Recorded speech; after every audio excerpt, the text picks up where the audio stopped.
இந்திரா போலாமாமா? போலாம் சித்தப்பா.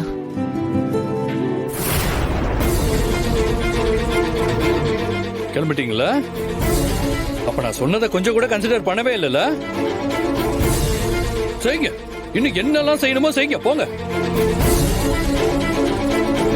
கபிலா, எல்லா பிரச்சனையும் தாண்டி இப்பதான் உங்க அப்பா நாமினேஷன் பண்றதுக்கு கிளம்பி போறாரு. போகும்போது ஏன்டா இப்படி எல்லாம் பேசிட்டு இருக்க? கபிலா, நான் ஏற்கனவே சொன்ன மாதிரி சித்தப்பா அவர் எடுத்த முடிவுல ரொம்ப ஸ்ட்ராங்கா இருக்காரு. எந்த நேரத்துல போய் நாம இவருக்கு சப்போர்ட் தான் பண்ணணும். நீ தயவு செஞ்சு உன் டென்ஷனை குறைக்க பாரு. எதுவா இருந்தாலும் அப்புறம் பாத்துக்கலாம். மாப்பிள மாமா போலாம். அண்ணா இல்ல, இவனை எதுக்கு கூட்டிட்டு போறீங்க? அதான் இந்திரா கூட வரால.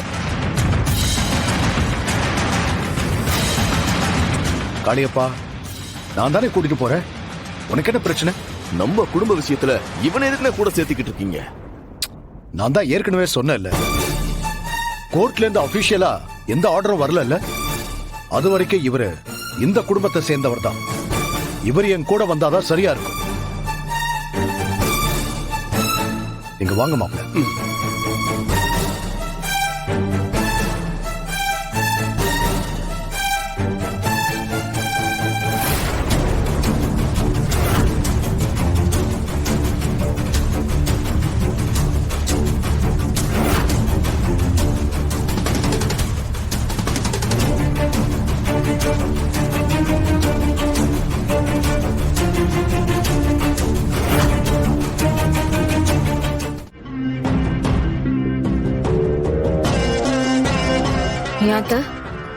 இவர் ஏதோ ரொம்ப சீரியஸா யோசிச்சுட்டு இருக்காரு.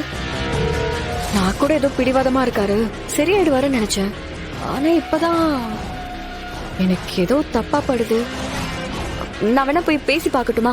வேண்டாம் ரித்திகா, நீ போய் இப்ப ஏதாவது பேசுனா உன் மேல தேவையில்லாம எரிஞ்சுதான் விழுவான். விடு, அப்படியே அவனே சரியாயிடுவான். பாத்துக்கலாம்.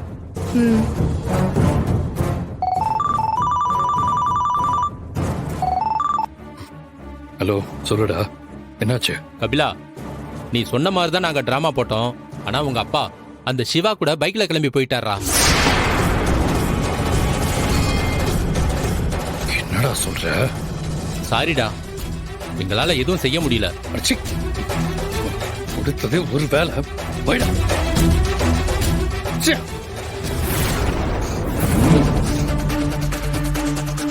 என் பேச்ச மீறி நாமினேஷன் பண்ண போயிட்டீங்கல்ல, இந்த சிவா நினைச்சதை பண்ணிட்டான்ல, விட மாட்டேன்.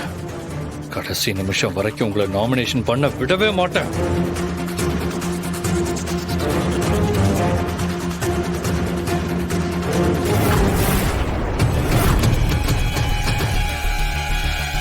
எனக்கு ஒண்ணுன்னா கண்டிப்பா வருவீங்கல்லப்பா.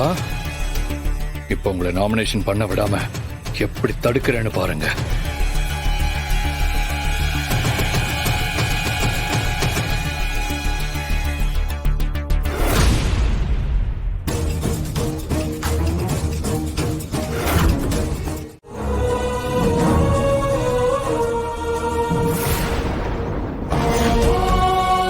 கொஞ்சம் சீக்கிரம் போங்க. ரித்திகா, நீ இந்திராணிக்கு போன் பண்ணி சொல்லு. சரிங்க அத்தை.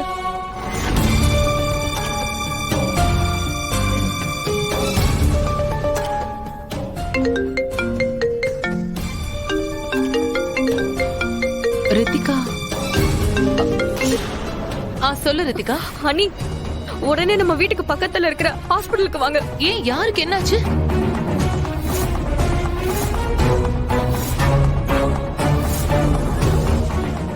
நாங்க இப்ப ஹாஸ்பிடலுக்கு தான் போயிட்டு இருக்கோம். நீங்க உடனே வாங்க அண்ணி. சரி சரி, நான் உடனே வரேன். அண்ணி, என்னாச்சு? கபிலன் திடீர்னு கத்தி எடுத்து கையை அறுத்துக்கிட்டானா. கபிலா, கொஞ்சம் சீக்கிரமா வீட்டு பக்கத்துல இருக்கிற ஹாஸ்பிடலுக்கு போங்க. போயிடலாம், சீக்கிரம் போயிடலாம்.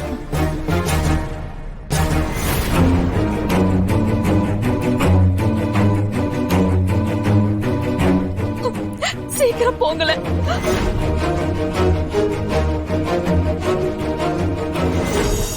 ஐயா வந்துட்டாரு. வந்துட்டாரா? ஐயா வாங்க அண்ணே, வாங்க வணக்கம். வாங்க. உங்களுக்காக தான் வெயிட் பண்ணிட்டு இருக்கோம். லேட் அண்ணே, ஆயிடுச்சா? அதிகாரிகளே கொஞ்சம் லேட்டா தான் வந்தாங்க. ஆ. ஆனா இன்னைக்கு மொத்தம் 4 குரூப் நாமினேஷன் தாக்கல் பண்ண வந்திருக்காங்க.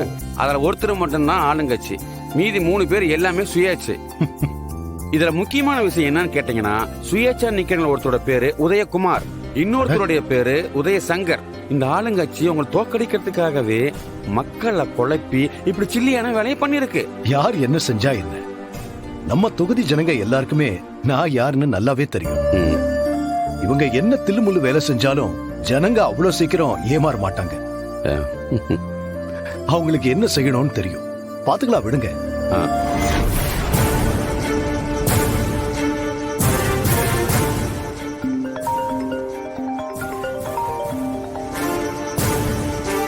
அதான் அப்பல இருந்து போன் வந்துகிட்டே இருக்குல்ல, அட்டன் பண்ணி பேச வேண்டியதுதானே. இல்ல வேண்டாம், நான் அப்புறம் பேசிக்கிறேன்.